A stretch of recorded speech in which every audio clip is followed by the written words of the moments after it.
우리나라의 대표적 분식하면 가장 먼저 떠오르는 것, 바로 떡볶이입니다. 맛이 좋고 가격도 저렴하여 남녀노소 모두에게 인기가 많은 음식인데요.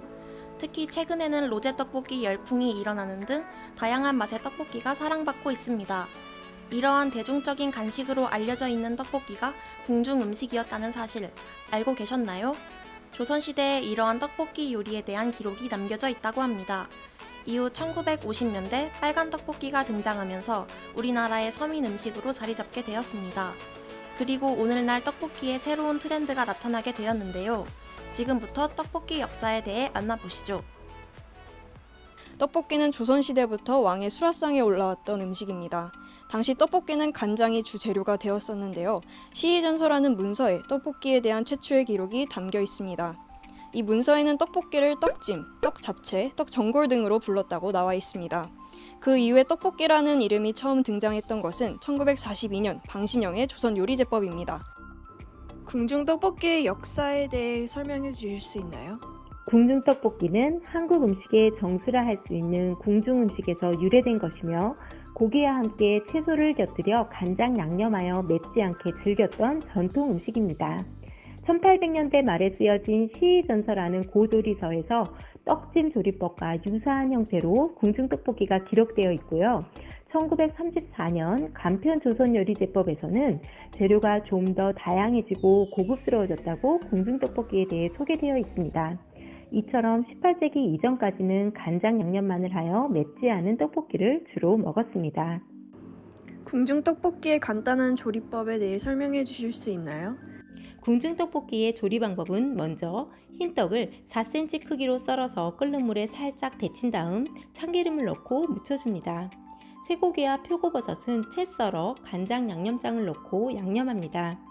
오이 또는 청고추, 당근 또는 홍고추, 양파 등의 채소는 떡과 같은 길이로 채 썰어 놓고 호박 오가리는 찬물에 불린 뒤 다른 채소와 같은 크기로 썰어줍니다. 숙주는 끓는 물에 데치고 황백지단을 붙여 채 썰어 놓습니다.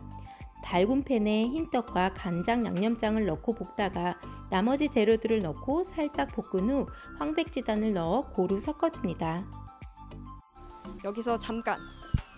떡볶이를 계속 간장으로 만들었던 이유가 무엇일까요? 바로 붉은 고추가 없었기 때문인데요.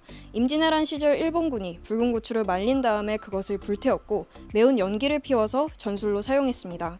이 과정에서 붉은 고추가 조선으로 들어오게 된 것이죠. 다시 본론으로 돌아와서 간장 베이스의 떡볶이, 즉 궁중떡볶이가 빨갛게 물들게 된 것은 1950년대부터였습니다. 바로 고추장 떡볶이가 등장한 것이죠. 1953년에 마봉림 할머니가 신당동 공터에서 길거리 음식으로 이 고추장 떡볶이를 팔면서 시작되었습니다. 당시 마봉림 할머니는 남편과 중국집에 갔다가 양념된 떡을 보고 고추장에 볶으면 맛있겠다는 생각에 시작하셨다고 알려져 있습니다. 이러한 떡볶이가 본격적으로 유행하기 시작한 것은 혼분식 장려운동의 영향이 컸는데요. 여기서 혼분식 장려운동이란 정부가 1962년부터 1977년까지 국민의 쌀 소비를 줄이기 위해 시행한 식생활 개선 국민운동입니다. 당시 한국은 쌀이 부족했고 미국은 밀이 넘쳐났던 상황에서 미국이 밀을 한국에 원주해 줌으로써 쌀 부족 현상을 해결하고자 했습니다. 따라서 서민들의 간식으로 선을 보인 초창기의 떡볶이는 쌀떡 대신 밀떡을 사용한 것이 대부분이었죠.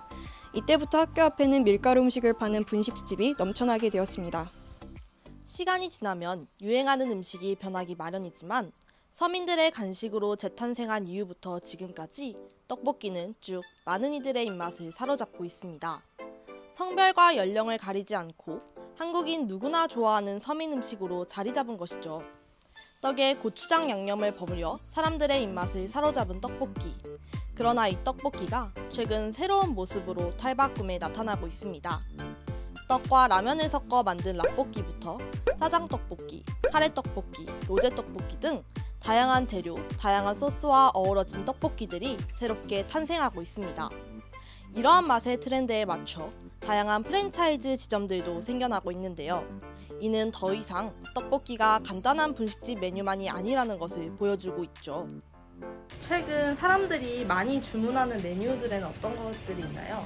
한 2, 3년 전에는 그래도 그 양이 많고 가족들이 먹을 수 있는 그런 세트 메뉴들이 많이 나갔는데 지금은 혼자서 먹기에 가성비가 좋은 1인용 미니불스 떡볶이가 제일 많이 나가고 저희가 브랜드에 비해서 뭐 떡만 있는 게 아니고 오뎅이랑 햄, 계란찜이 기본 구성으로 나가고 치즈도 올려져 있기 때문에 그거를 이제 맛도 맛이지만 사람들이 가성비를 따지면 그걸 제일 많이 시키신 것 같아요. 불스 떡볶이에서 로제 떡볶이를 출시하고 나서 사람들이 굉장히 많이 관심을 가졌다고 알고 있는데 특별한 이유가 있다고 생각하시나요?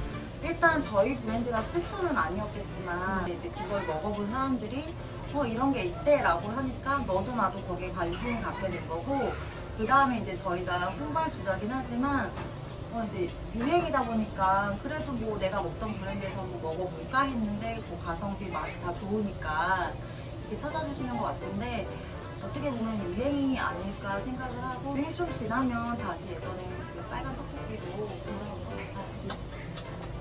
지금까지 조선시대부터 오늘날까지의 떡볶이의 역사에 대해 알아보았습니다.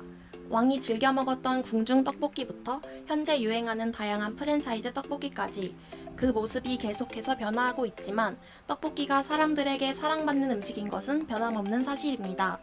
앞으로 떡볶이가 또 어떠한 모습으로 변화할지 기대해봐도 좋을 것 같습니다.